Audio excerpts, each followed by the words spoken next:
Est-ce qu'on se fait un petit thé? Alors, ça enregistre ou pas? Oui, ça enregistre.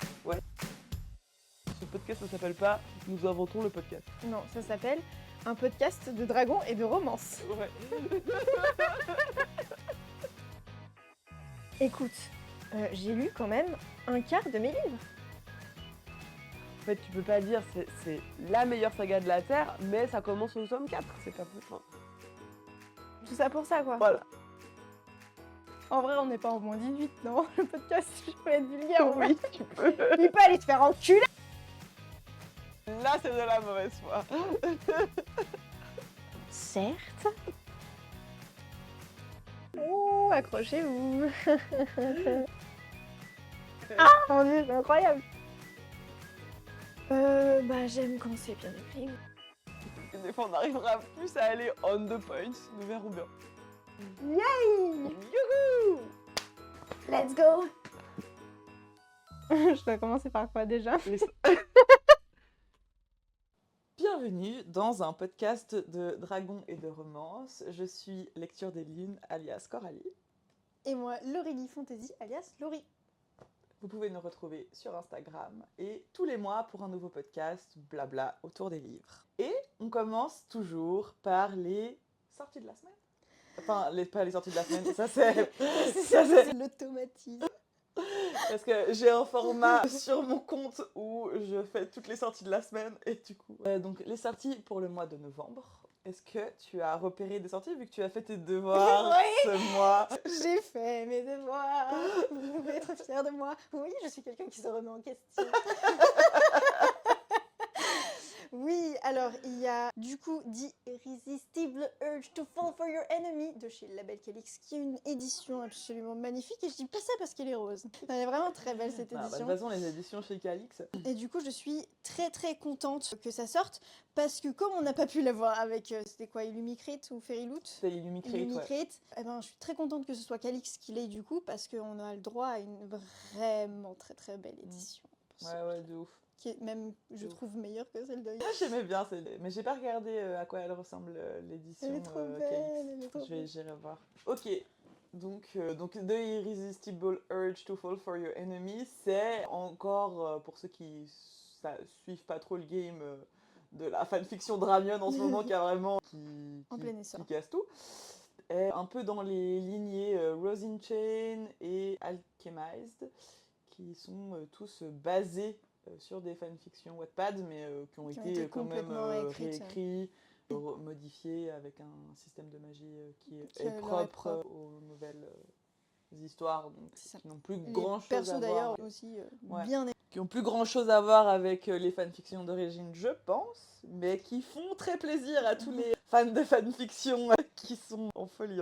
Un peu, oui. Peut-être un peu trop, mais on y reviendra. Et puis, il y a aussi, pour ceux qui ont aimé Divine Rivalité, moi c'est c'est la sortie du mois dont j'avais envie de parler, il y a un tome compagnon de Divine Rivalité qui va sortir là, qui s'appelle Féroce Déférence et qui sortira le 20 novembre par l'autrice Rebecca Ross. C'est, je crois, si j'ai bien compris ce que j'ai lu, mais ça se passe dans le passé de l'univers de Divine Rivalité. Et je crois que c'est basé dans l'histoire de Divine Rivalité. Il y a toute une mythologie autour des divinités qui ont disparu, qui se sont endormies, ou pour beaucoup qui sont morts. Il y en a quelques-unes qui sont endormies et la plupart qui sont morts pendant une espèce de grande guerre qu'on te relate pendant toute l'histoire. Et du coup, c'est basé sur l'époque où les divinités vivaient encore et étaient dans le monde et coexistaient plus avec les humains. Il y a une histoire d'amour, je crois, un peu autour de ça. Je suis bien tentée parce que franchement, j'avais bien aimé l'univers de Rebecca Ross et j'aime beaucoup sa plume. Elle a une très jolie plume. D'ailleurs, faudrait que j'aille d'autres trucs qui ça devrait te plaire. Mais romance-saisie, vraiment, romance étant au centre de l'histoire, le world building est présent et sympa et assez original, mais est pas du tout au premier plan de l'histoire. Voilà. Chouette. On a aussi le tome 3 de l'Empire des Vampires de Jay Christophe qui sort. Tu les as lus? Pas encore. Ils m'intimident un peu, ils sont gros et je voulais peut-être... En fait, je ne sais pas par quoi commencer. Je ne sais pas si je commence avec Nevernight ou si je commence avec l'Empire du Vampire. parce que je suis un peu partagée, 2 trilogies, Eh qu'est-ce ouais. que je fais, par où je commence. Il n'y a pas vraiment d'ordre, hein, c'est juste un truc personnel. Parce que apparemment tout est bien de lui, du coup. Du coup, tu commences par ce qui te donne le plus envie sur le moment. Faut Ouais, lire les mais. quatrièmes de couverture de chaque Ouais, et puis faut y aller à l'instant. Si de toute façon les deux sont bien. c'est vrai. Dites-moi dans les commentaires par quoi je commence. Attends, est-ce que c'est l'heure du up and down? Je crois que c'est l'heure du up and down. On est d'accord que c'est 2 down, hein, en fait, aujourd'hui. Ouais, un peu. Ouais, c'est carrément que des down. Mais On va le arrêter de smut, l'appeler c'est- up and down. Ouais, je crois. Mais le spot, c'est pas vraiment ni up ni un down, à Oui. vrai dire. C'est plutôt un constat. C'est un constat. En fait, moi, je me suis fait la réflexion parce que récemment, on a lu toutes les deux d'ailleurs, Witch's Guide to Fake Dating a Demon. En français, c'est le guide de sorcière pour faire semblant de sortir avec un démon. Mais ils ont pas traduit, enfin en tout cas dans Non, mais la je version sais pas pourquoi papier, ils il ont n'a pas pas traduit. été traduit. En fait, ça me saoule déjà. Tous les titres qui sont pas traduits, ça me rend dingue. Les francophones, ils savent, ils voient witch et demon, et c'est tout. Ils savent pas ce que c'est le reste. Mais en vrai, ils se sont dit ça sonne bien en anglais et ça va vraiment super mal sonner en français et c'est Non, pas faux. Des fois, c'est à cause des licences. Pour l'international, t'es obligé, quand t'achètes une licence, de garder un titre en anglais. Je sais que pour les mangas, ça se fait beaucoup. Par exemple, t'as un titre en japonais pour un manga, et ben t'as un titre imposé pour les licences internationales. Ok. Donc ça peut être une question de licence, juste. Mais bon, ça fait... Bref. Effectivement, du coup, ça n'a pas été traduit, donc ça s'appelle A Witch's Guide to Fake Dating a Demon. Et franchement, bon, alors on est sur un livre cosy, romance, avec un univers ultra léger et C'est absolument qui se génial. prend pas du tout au sérieux. On adore, c'est très drôle. Et là, Le smut. le smut. Les gars, Une c'est catastrophe. infernal. Un enfer à lire. Tout était cringe au possible. Les dialogues étaient... Moi, j'arrivais pas du tout à me les représenter, en tout cas. Je me disais, mais ouais, ça manque de naturel, de fou. Personne dit ça, personne fait ça comme ça. En fait, le truc, c'est que j'ai eu le sentiment, moi, qu'elle essayait de conserver le ton un peu humoristique dans son smut. Et je me suis fait un peu la réflexion, ouais, en fait, ça a ses limites dans le sens où dans le smut, c'est pas ça que t'attends d'une scène de smut. Et du coup, en fait, moi, ça m'a complètement sorti de l'histoire, mais complètement. Et je n'ai la dernière partie du livre, à partir du moment où il y a eu la première scène de smut, j'étais plus du tout dedans. J'avais plus du tout, j'adhérais plus du tout à l'histoire. J'étais juste là, que ça se termine. Et c'est trop dommage.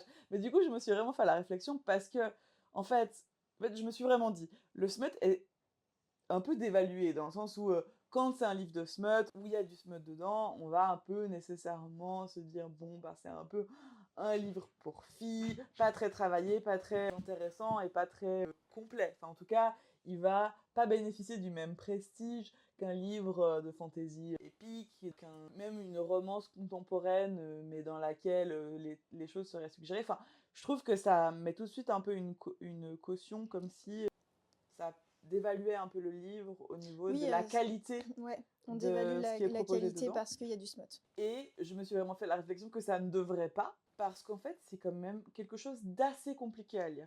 Et je pense que je peux compter sur les doigts d'une main les romances, romantasy que j'ai lues, dans lesquelles j'ai trouvé le smut réellement bon. Je suis tout à fait d'accord là-dessus. Sauf pour cette première scène de smut, ça m'a pas tant dérangé, parce que je trouvais que le personnage en plus de Marielle, il est resté cohérent. Ce que souvent je reproche justement dans les scènes de smut, c'est que d'un coup, pouf, les personnalités des protas n'existent plus et c'est devenu des superstars du sexe.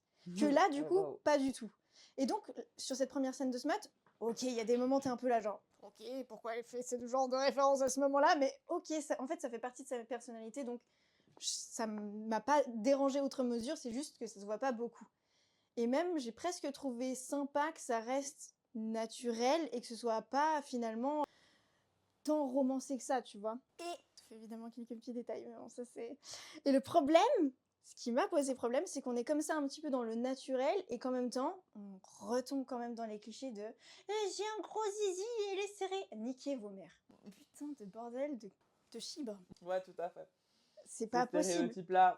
Alors qu'en plus, on a une héroïne qui est ronde, qui a des formes, et il y a un effort considérable pour faire en sorte que, pour montrer que ça ne change absolument rien au récit, j'ai trouvé en plus le traitement hyper cool parce que on pourrait lui reprocher ou ça pourrait être un levier justement pour dévaloriser l'héroïne et c'est absolument pas là-dessus qu'on joue et j'ai trouvé ça super bien fait. Et là on nous rajoute, regarde, c'est une grosse bite. Ça me saoule, ça me saoule. Et puis après, le moindre prétexte à une scène de smut devient une scène de smut. Et je suis désolée, mais les gars, vous êtes censés sauver l'univers et tu pars coucher dans les bois. Ça n'a aucun sens. Je suis désolée, mais ça n'a aucun sens. Et en plus, le pire, c'est que du coup, c'est des scènes de smut qui sont grandes d'un paragraphe. Ça veut dire tu l'enlèves, tu vois aucune différence. Et après, en plus, ces scènes-là, elles étaient vraiment mauvaises pour le coup. Mais c'est vrai qu'il y a un peu deux types, il y a un peu deux teams quand il s'agit d'écrire le smut. Et alors moi, je sais vers où ma préférence va, c'est quand il y a peut-être 2 scènes dans toute l'histoire. Souvent, ça tourne un peu autour de ça. Et elles sont écrites, ça dure un chapitre, et elles sont vraiment écrites du début à la fin assez bien.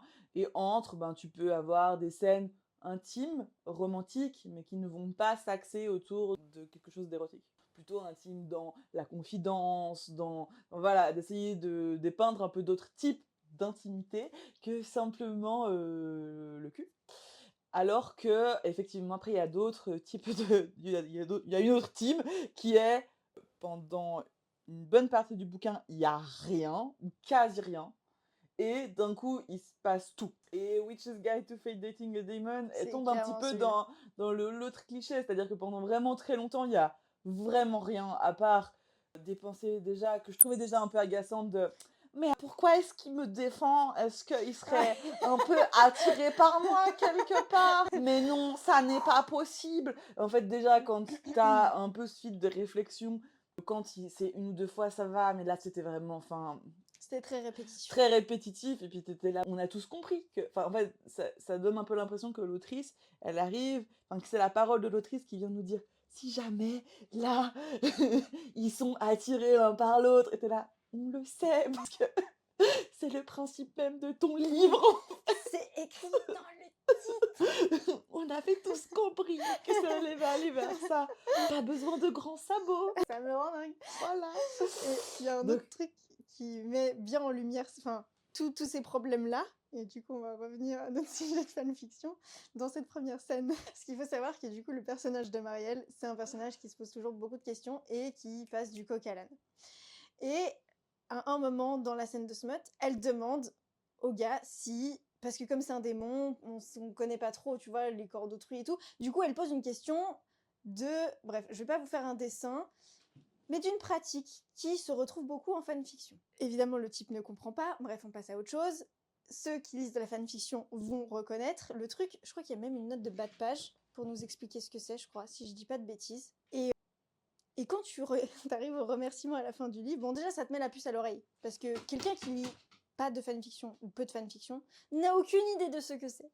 Surtout si en plus on lit pas des fanfictions de cul. Parce qu'il y a des fanfictions, c'est que du... C'est pas une généralité, mais voilà, il y a vraiment une branche, une niche, avec toutes les créatures, d'où la référence. Et à la fin, dans les remerciements, on comprend que l'autrice a commencé à écrire en faisant de la fanfiction sûrement de cul. et alors, mon Dieu, j'ai pas du tout envie d'aller lire ces fanfictions de cul parce qu'elle sait pas très bien l'écrire. Pour le coup, j'ai trouvé qu'il n'y avait pas le but d'une scène de fanfiction, moi je suis désolée, mais même dans un livre où le propos est humoristique, le but d'une scène de smut, c'est l'érotisme. Et en fait, en fait, si tu sors de ça, eh ben, c'est plus une scène de smut réussie, parce que c'est ça que t'attends d'une scène de cul. Et en fait, si tu ne l'écris, si ton but c'est de rester pleinement dans l'humour, pour moi, il faut l'éluder, la scène de sexe. Il faut donner l'impression qu'elle va se produire, créer le quiproquo, mais tu ne peux pas commencer à l'expliquer d'une façon explicite comme ça si ton but, ça n'est pas un peu d'érotisme. C'est le seul intérêt de ces scènes-là. Sinon, autant les éluder. Et il y a d'ailleurs plein de romances très réussies qui éludent totalement ces scènes-là. Et il n'y a absolument pas besoin qu'elles existent dans un livre pour que ce soit une romance réussie. En plus, si t'enlèves ces scènes de smut-là, c'est même pas une bonne romance. Ouais. En fait. Ben c'est ça le problème d'ailleurs. Mais ça, c'est ce que, pour moi, le gros problème du livre, c'est qu'effectivement, toute la première partie m'a fait sincèrement rire et j'ai trouvé l'humour vraiment réussi. Mais il y a un moment où, quand les scènes de Smut commencent d'ailleurs à peu près, mais où en fait, ben, tu sens que le ressort humoristique il s'est essoufflé parce qu'elle utilise quand même, mine de rien, beaucoup le même. Donc au bout d'un moment, ben, ça te fait moins rire parce que tu commences à l'avoir bien compris. Et là, pour moi, la romance devrait prendre le relais. Et le problème, c'est qu'il n'y a pas tellement d'alchimie entre eux, qu'en fait, à part l'autrice qui est venue avec des gros sabots nous dire « Vous avez vu, ils s'aiment !» Et puis d'ailleurs, pour moi, C'est tout le truc autour de son cœur, ça me rend dingue. franchement, C'est souffler. et quand, pour moi, quand dans la scène de Smut, et en fait, c'est ça qui m'a définitivement dit « Non, là, ça me saoule », quand dans la scène de Smut, elle parle de fanfiction, pour moi, il y avait l'autrice qui venait nous dire « Et moi, j'aime la fanfiction, si jamais !» Et ça, j'étais là... Bah, du coup, pour moi, on sortait de la protagoniste, il y avait un peu l'autrice qui s'insérait dans l'histoire, et c'était fait. Et ça arrive souvent que des autrices s'insèrent d'une façon ou d'une autre dans les histoires, ou avec des protas qui leur ressemblent beaucoup. Sarah Jimas, on voit ce que tu fais. Mais il faut que ça reste un peu discret. Là, moi, j'ai trouvé que c'était vraiment arrivé un peu avec des Là, gros c'était sabots et me dire vraiment- si jamais je me reconnais beaucoup dans le personnage de Marie-Belle. Bah, surtout Bon. avec cette note de bas de page, où... Enfin, attendez, je sais pas si on se rend compte quand même, on a une note de bas de page dans une scène de Smut. Allô. C'est un petit peu problématique. Parce que la scène de Smut, c'est justement celle où t'as pas envie de regarder les bas de page. Hein. Oui, oui. Alors pour moi, elle aurait bénéficié cette histoire d'éluder les scènes parce que je pense que c'était pas le genre d'histoire dans lesquelles on a nécessairement envie de retrouver du smut.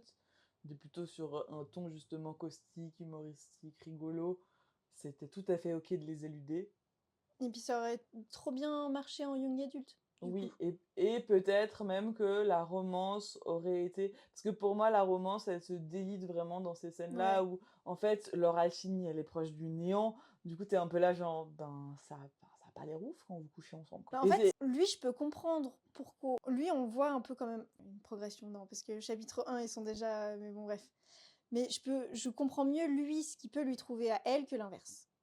Et c'est pour moi, ça aussi, c'est vraiment ce qui fait que la romance, elle ne fonctionne pas.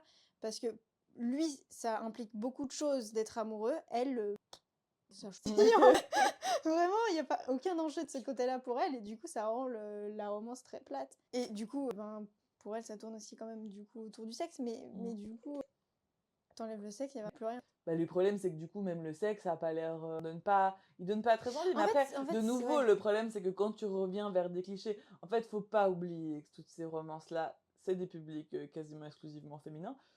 Malheureusement, parce que je pense que les hommes apprendraient beaucoup de choses s'ils s'intéressaient un peu aux romances.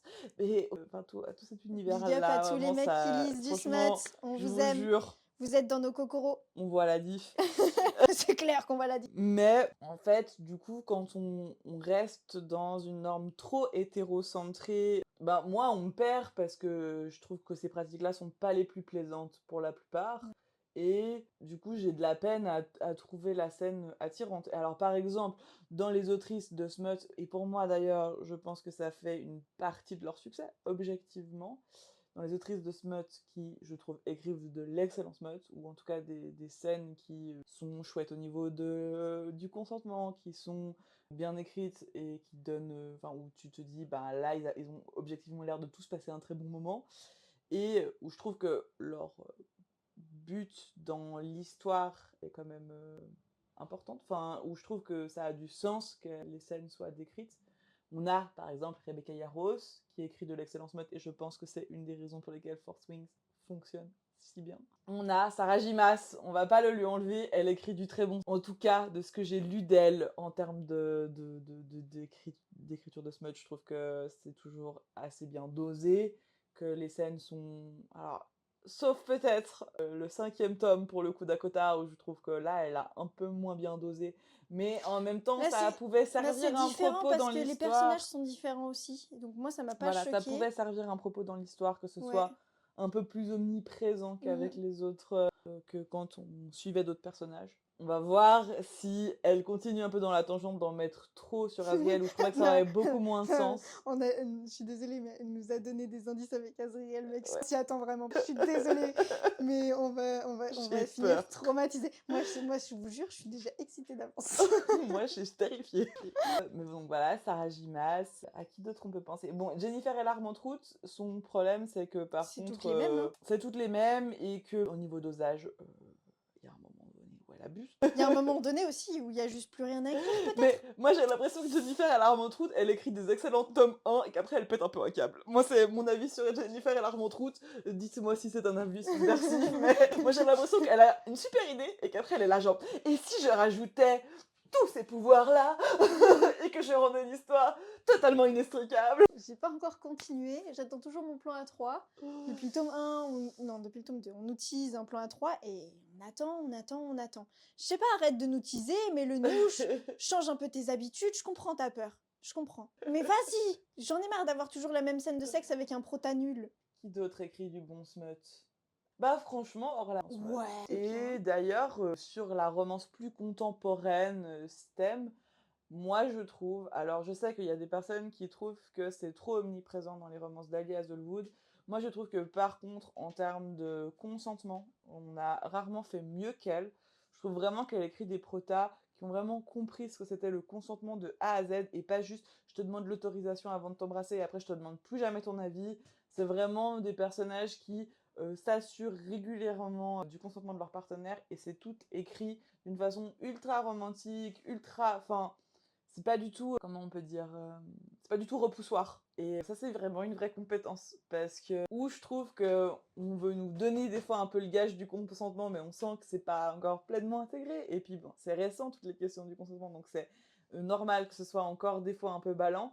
Mais avec Ali Hazelwood, moi, je trouve qu'il y a une vraie compétence et on sent une vraie envie de nous parler des questions d'égalité de genre et entre autres dans le consentement, mais pas que. Si vous Alors, voulez de la romance féministe, pour la question Ali du Hazelwood. consentement, le meilleur book boyfriend, c'est Art. Hey, j'essaye, on y reviendra. Vous en faites. Cupidon m'a brisé mon cœur avec ce perso. On arrive plus tard dans ce Vous en podcast faites pas. avec les questions de la balade funèbre de Art and Merci. Mais voilà, le smut dans les bouquins, pour certains il y en a trop, pour certains il y en a pas assez, pour certains c'est trop, pour certains ça l'est pas assez non plus. On trouverait un bon Après, de équilibre. nouveau, on king shame pas et Non, pas on a le king droit shaming. d'avoir Les des kings, préférences. c'est encore autre chose. Voilà, moi c'était vraiment, là c'était plutôt de dire, en C'est fait, mauvais le parce que smut c'est mal pas écrit, bien écrit. voilà, et que du coup c'est une vraie, moi c'était ça C'est aussi une que je trouve compétence. important, c'est une vraie compétence Ouais, d'écrire de le fou. smut. Et il faut pas la dévaluer juste sous prétexte que c'est de l'érotisme et que du coup, bah forcément, c'est un peu dévalué dans la représentation qu'on s'en fait parce que, en fait, c'est pas si facile d'écrire une scène de smut à la fois Faire monter la attirante, tension, faire monter la tension, au bon moment, trouver une longueur qui est un peu acceptable, que ce soit pas trop long, pas trop court non plus, rester fidèle au personnage. C'est pas si évident que ça. Pas tomber dans les clichés. Ou pas trop, parce que de nouveau, des clichés, il peut y en avoir, mais en fait, dès que ça devient ultra... Enfin, en fait, dès que Quand tu peux tu fais le deviner le bingo, prochain dès que... move ouais, du ça, titre, c'est bon, on a compris quoi. ouais. Donc, dommage. Ça aurait été une super chouette lecture si Mais on était resté sur le côté un peu rigolo de cette franchement, histoire. toute la première partie, je me suis dit, mais ça va être un coup de cœur. Ouais. Et pas tant. Vous aimez quand je fais des bruits. Moi, je vais t'enregistrer, je vais les utiliser. Aïe aïe aïe. Bon, et puis du coup, dans nos up and down qui ne sont plus des up and down, Qui sont on juste des avait un down. deuxième sujet. Tout à fait. C'est les gens qui ne reconnaissent pas, c'est les lectrices qui ne reconnaissent pas le love interest des livres qu'ils lisent. Parce que, franchement, pour moi, ça, c'est la plus grosse incohérence des retours que j'ai vus sur The Wind Weaver, qui est c'est réchauffé et en même temps, ça reconnaît pas que le prota n'est pas le love interest.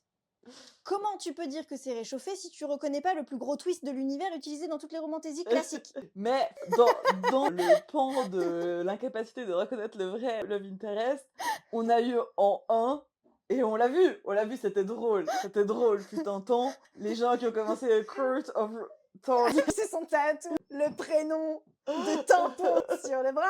alors que quand même, alors que ça mette pas, que ce soit pas instantané, qu'on comprenne que le premier prota masculin qu'on nous introduit n'est pas la personne avec qui la prota puisse terminer, c'est complètement compréhensible. Mais par contre, que dans le déroulé du livre, à un moment donné, on se dise pas, là, le prota, Tiens, il est chelou. c'est bizarre, il est pas très respectueux. Tiens, c'est bizarre, il a détruit tout son château tout seul parce qu'il était en colère. Bon, Et effectivement, dans The Wind Weaver, on retrouve le même ressort. Et j'ai vu effectivement passer beaucoup de chroniques qui, du coup, n'aiment pas le prota. le love Et du interest. coup, se désintéressent de l'histoire. Ce qui est fort dommage. Parce que je trouve quand même que Wind Weaver, en plus, les gros sabots sont pris quasiment dès le début de l'histoire. Parce qu'il y a quand même un certain nombre d'actions dès le début de l'histoire qui sont un peu impardonnables. Et du coup, on sent bien quand c'est labellisé romantasy en gros, donc pas dark fantasy, pas dark romance, donc on sait qu'on est sur une romance qui est supposée être au moins une romance un peu consensuelle, respectueuse. Je trouve qu'on ne peut pas avoir un prota qui donne l'impression d'être amoureux de l'ancien Wind Weaver vachement plus que du récent Wind Weaver. À partir du moment où t'as ce petite incohérence-là, pour moi, tu te doutes bien que là, l'autre type très sympathique qui lui tourne autour, c'est probablement lui, en fait, finalement, le personnage intéressant de l'histoire. Quand les protas tirent vers le bas la prota, c'est que c'est pas des love in... Non, déplaise à Campus Driver. Non, ça c'est un autre problème qui influence beaucoup trop. C'est trop plat en fait finalement parce que c'est même trop... Comment on peut appeler ça? Ça n'a pas de nom, Le mais... shift. Ouais, le shift. Je sais pas si ça... Dites-nous en commentaire si c'est un nom officiel en termes de trope. Comment on dit Il pourrait y avoir le déception triangle amoureux, j'imagine. Non, bah, ils sont pas amoureux, tu vois, c'est juste que ça... Bah en Ouais. vrai, elle a Déception. l'impression d'être amoureuse. Et souvent les triangles amoureux, c'est d'ailleurs un peu basé là-dessus. Oui. C'est que d'abord le premier, elle a l'impression qu'elle est très amoureuse de lui, qu'il est très sympa, mais en même temps il fait 2-3 trucs qui sont un peu déplaisants. Et puis finalement après, le vrai love Il fait interest Un arrive. truc absolument affreux. Voilà. Ou plusieurs, ou tout du long. En fait, je suis en train de me rendre compte que j'adore les triangles. Je pense que c'est Ah ça ouais, le c'est ça, trope mon que truc, en tu fait. kiffes bien. Parce qu'elle a soifé et tout, de nouveau, c'est pareil en fait. Hein. Oui, parce que Bon. si jamais, bah, j'en ai rien à foutre, je balance. Laurie, avant qu'on commence ce podcast, a passé 20 minutes à m'expliquer le pitch de beaucoup trop comme une fangirl. Ce qu'on lui pardonnerait si elle avait encore 18 ans. Mais avec notre grand 11 ans de plus. Écoute, voilà. C'est tout ce que j'aurais à dire pour ma défense. Donc oui, en fait, le trope, effectivement, c'est triangle amoureux. Oui. Mais du coup, c'est quand même... Alors, est-ce que c'est Ah. parce que ça se fait quand même vraiment moins en ce En fait, moment? c'est différent parce que c'est pas... Enfin, parce qu'en fait, il y a cette notion de temps qui fait que les deux protas masculins sont pas nécessairement amoureux ou pleinement amoureux en même temps. Tu sais, il y a quand même cette notion de... Bah, disons que plutôt, il y a cette... Presque de friends to lovers, en fait, d'un côté.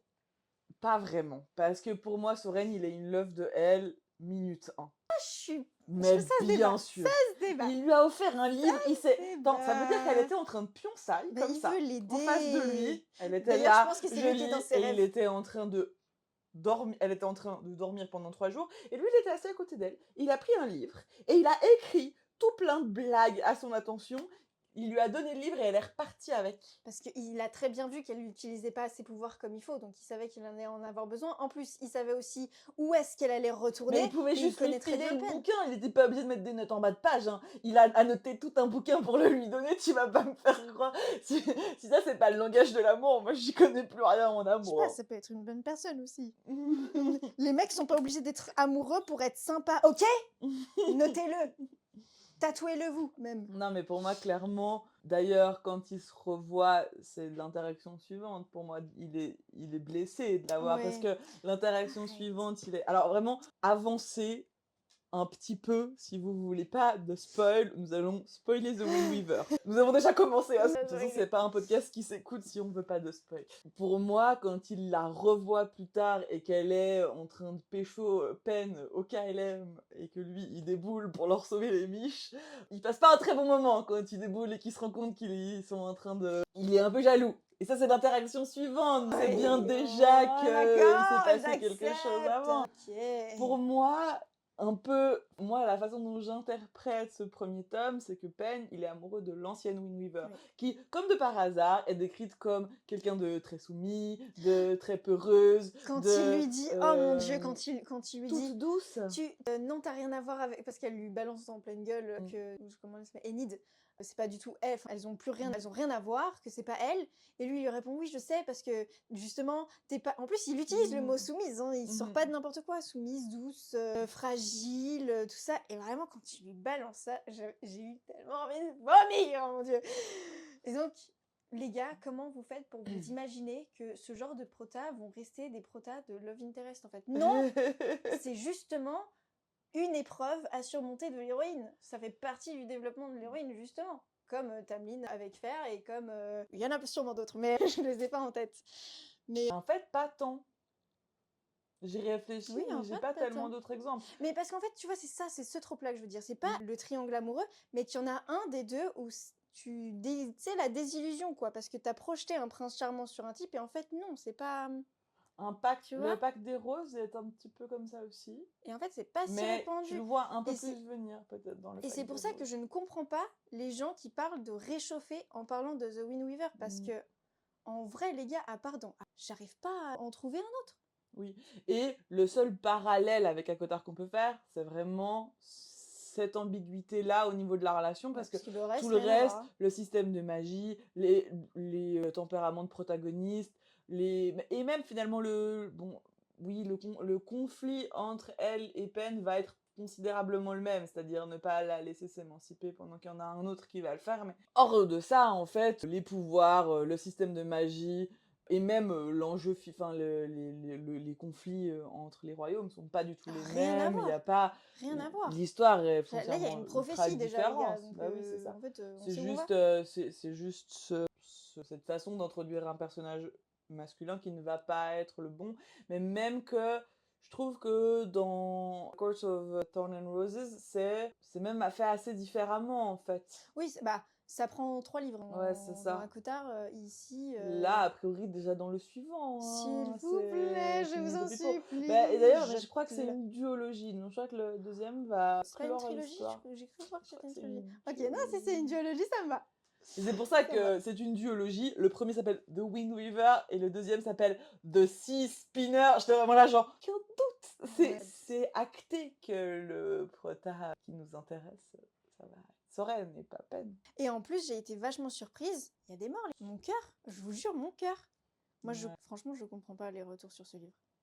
Non, franchement, il est très bon. C'est vrai que j'ai pas compris non plus pourquoi il a pas bénéficié du même engouement. Alors qu'on aurait pu lui reprocher sa traduction mezzo-mezzo, parce que les traducteurs, alors, je sais pas s'il y en a eu plusieurs, et du coup c'est peut-être pour ça qu'il y a des incohérences, mais genre typiquement, ils se sont pas mis d'accord déjà sur la carte, s'ils la traduisaient ou pas.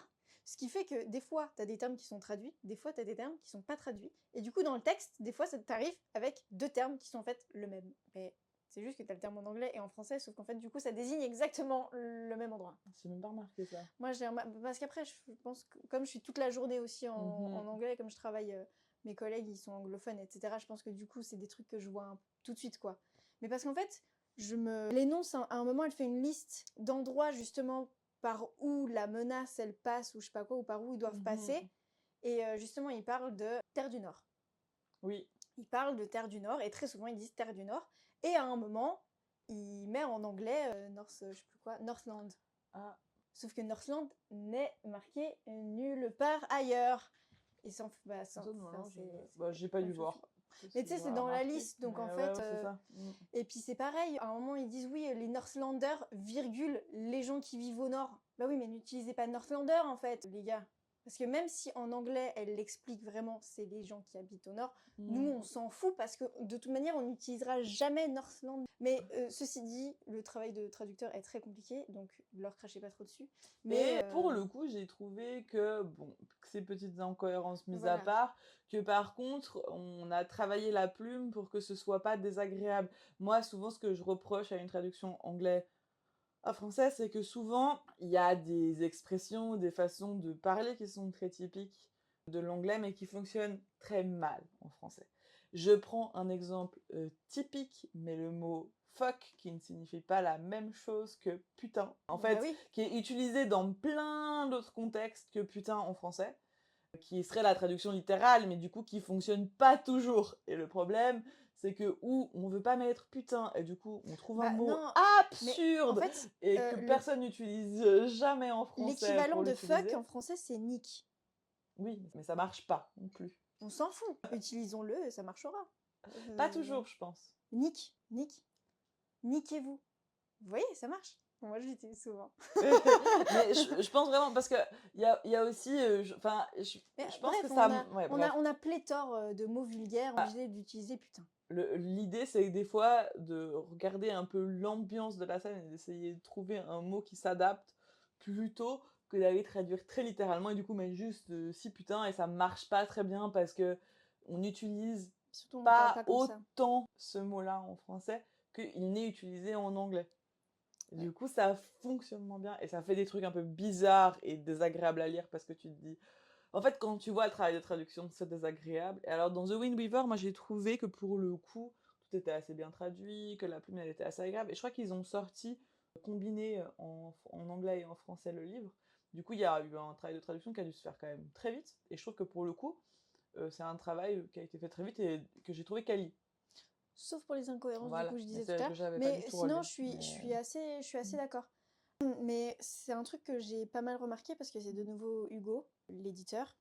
Et il y a beaucoup de points communs sur les erreurs entre The Wind Weaver et Force Wing. Et ça m'étonne pas, du coup, que justement, ils mettent énormément de pression en termes de timing et de temps sur les traducteurs. Et du coup, forcément, déjà de base, on est des humains, donc on fait des erreurs, ça c'est évident. Mais si en plus, tu as des contraintes de temps, type il faut sortir en même temps que. Enfin, c'est des simules release, bon bah voilà.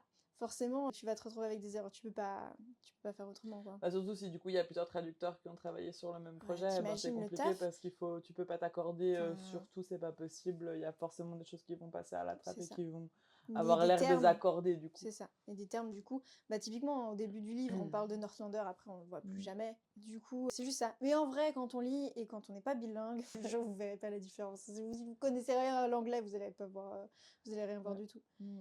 Donc, c'est pour ça, hein, ça marche et c'est vraiment du détail. Donc The Wind Weaver, franchement, sous-coté. Mais c'est même pas sous-coté, c'est mal noté. Je suis déçue. Et il y a le réveil qui a sonné, donc nous Ouais. allons passer Reco par reco. au reco par reco.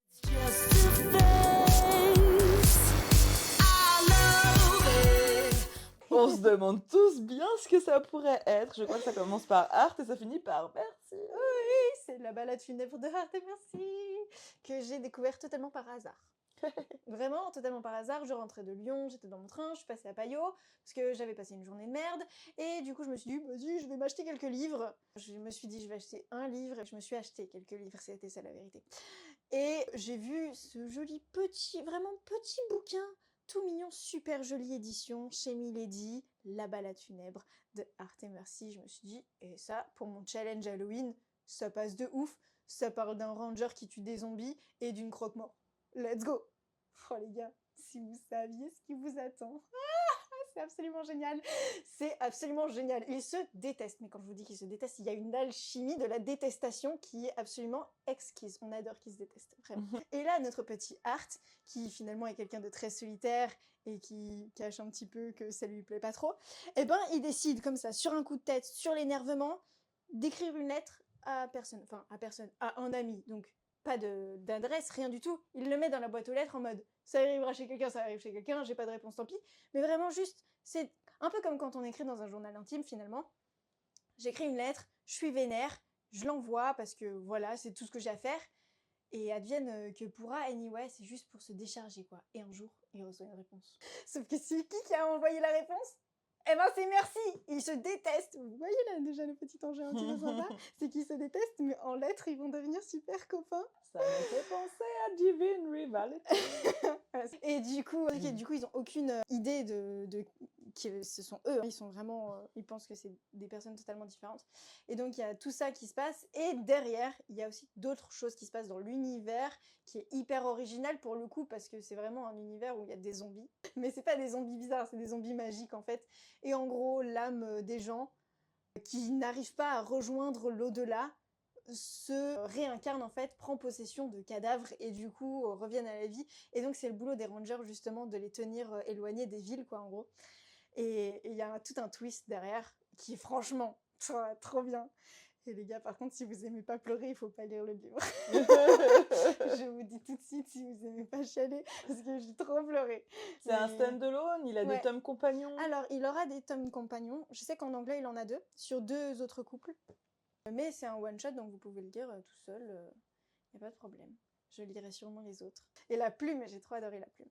Ok. La plume est chouette. L'autrice, c'est Megan Bannon, si jamais. Les éditions Milady, vraiment incroyable. C'est mon seul livre Milady. Pourtant, en vrai, il y a pas mal de trucs qui donnent assez envie chez eux. Mais je suis jamais, tu sais, en Ouais. librairie, je tombe très peu dessus en fait. Bah, c'est vrai que c'est peut-être pas la maison d'édition la plus... Milady, c'est un sous... Je sais pas du tout, j'ai pas regardé. Il me semble qu'il appartient à Bragellon, parce que Ah quand ouais ils font leurs appels à service de presse, je sais qu'il y a genre Milady et d'autres... J'ai vu genre l'appel à service de presse de l'année dernière de Bragellon, il y avait plusieurs sous-maisons d'édition, enfin je sais pas trop comment Oui, ça parce se dit qu'il y a quand... peut-être des lignes éditoriales. Oui, c'est ça, avec des lignes éditoriales différentes, et Avec il me Sta semble que Big Bang. j'avais Milady dedans, du coup, et possiblement Bookmark, c'est possible. Non, Bookmark, je crois que c'est autre chose. Je ne sais. Non, je crois que Bookmark. En c'est tout autre cas, chose. Milady, Mais- j'en suis sûre. Du coup, est-ce qu'ils font des appels à service de presse ensemble ou est-ce que c'est une ligne éditoriale une sous-ligne éditoriale de Bragellon? Dites-nous en commentaire si vous le savez.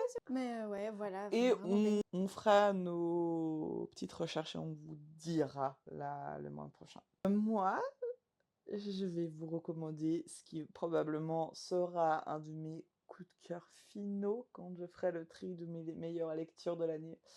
C'est La mémoire des eaux de Margot Laughton. Donc déjà, de la fantaisie française, hyper cool.